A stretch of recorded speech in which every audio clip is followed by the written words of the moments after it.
Hi guys, tapos na tayo discuss lahat ng hardware na dapat yung malaman sa computer.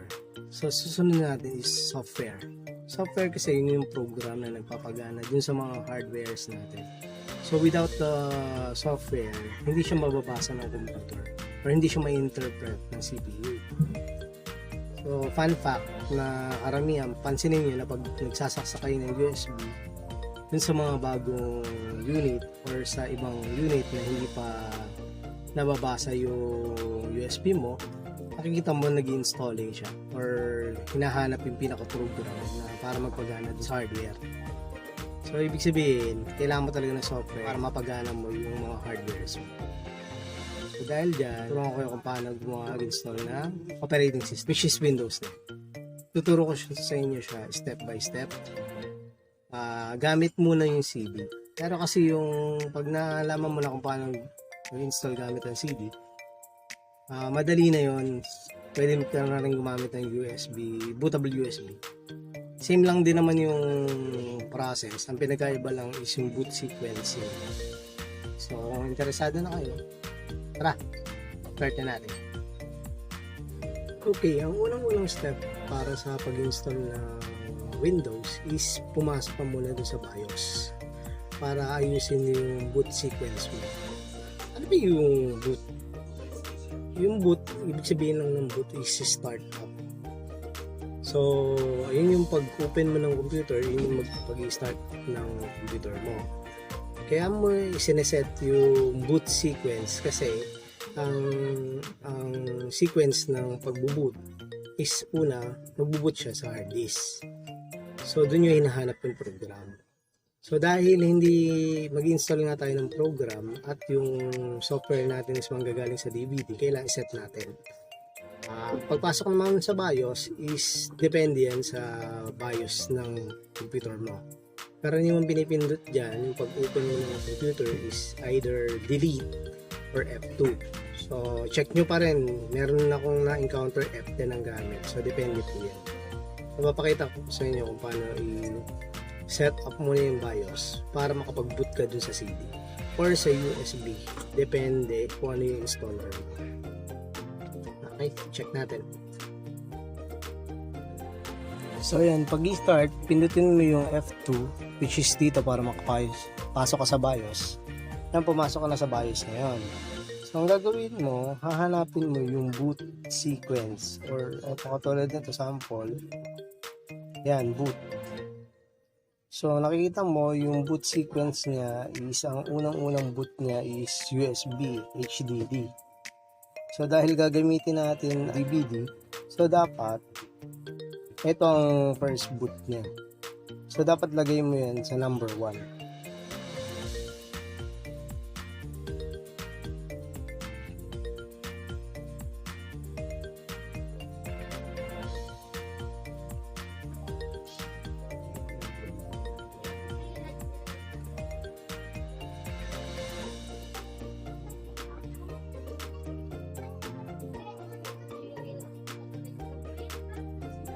So yan. Dahil first na siya sa boot sequence, lagayin na natin yung CD na installer. So yan, nilagay ko na.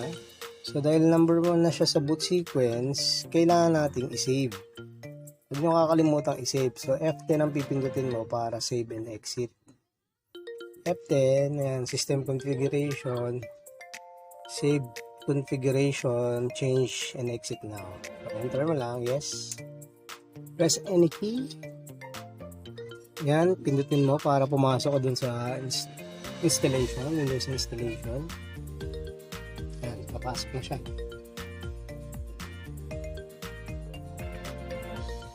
So, ito na yung start ng setup mo. Click text mo na lang para hindi ka na magbago-bago ng setup. Yan, then install na.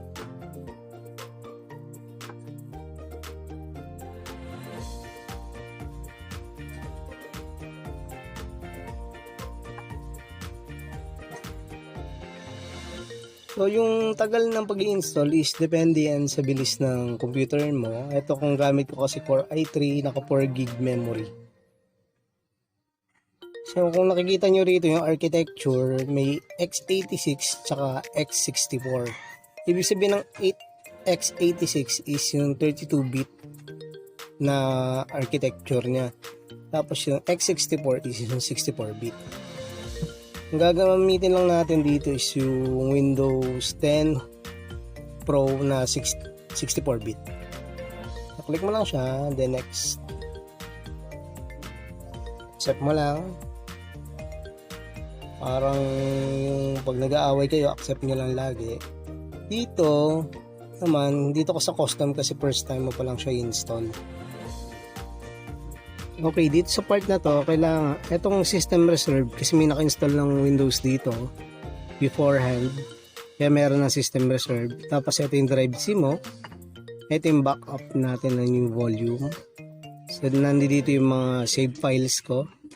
So dahil Windows lang naman ang ayusin natin, delete natin yan, delete yung system reserve. Delete mo rin yung, format mo na yun, delete mo rin tong partition. 1. Yan. Dahil meron kang unallocated, yan. Create a new, apply. Okay.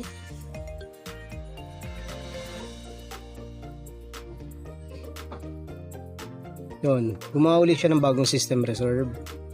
Then, format mo na yung partition ko mo. Kasi dyan may install yung Windows.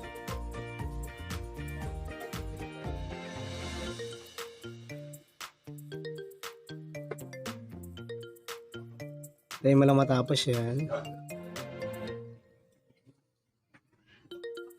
Yan. Dahil okay na siya. Next.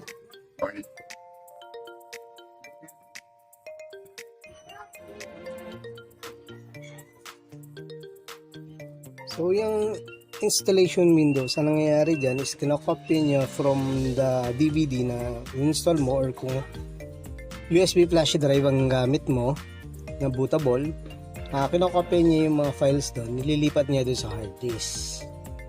Pag na-complete mo na yan, installing updates, yung finishing up, ang mangyayari na dyan, from hard disk na, doon na siya magbo-boot. Tapos kukumpletuhin niya na yung pagsisetup, na parang regular na program na in-install mo. So yan, 91% na copying Windows files. Nilalagay niya yan sa hard disk. So pag natapos yan, magre-reboot yan.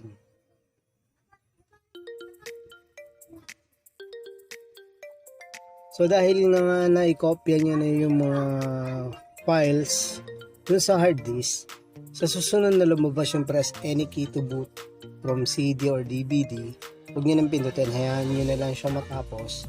Kasi pag pinindot nyo, uulit na naman kayo sa ganyang process. Kaya after nito, wala na kayong gagalawin unless dun na sa start ng setup ng Windows mismo from the hard disk. Tsaka dito sa part na to, pwede mo na rin tanggalin yung CD. Ayan.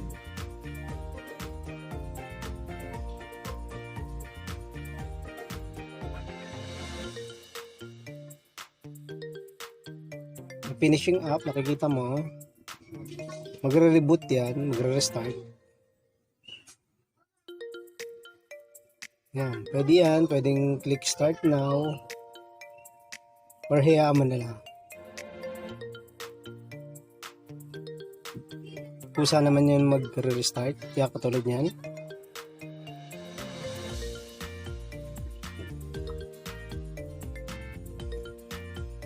Yan, pag lumabas to, hayaan mo lang na huwag ka nang pumindot sa keyboard. Kasi babalik ka uli dun sa umpisa. Dahil hindi mo pinindot, diretso ka na dun sa setup. From the hard disk na yun. So, hindi na siya from the CD. Nag-boot na siya dun sa hard disk.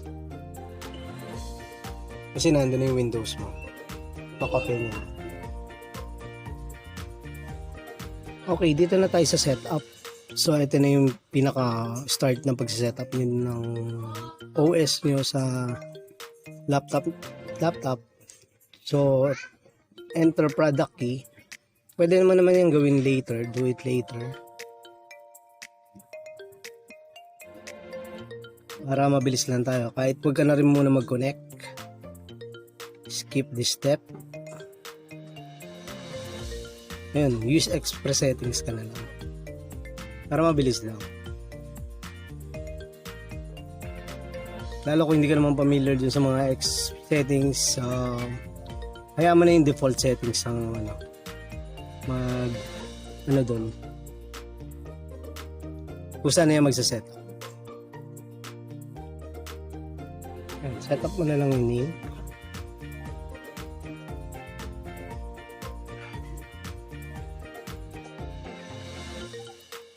Next.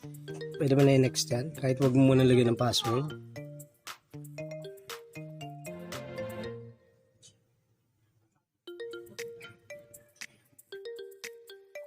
Yan. Nakikita mo, patapos na tayo sa pag-install. So, ganyan lang kadali yung pag-install ng Windows 10. Same lang din naman yan sa Windows 7. Tsaka yung mga lumang, magkaiba lang yung pinaka-interface. Pero, concept-wise, pares lang naman siya.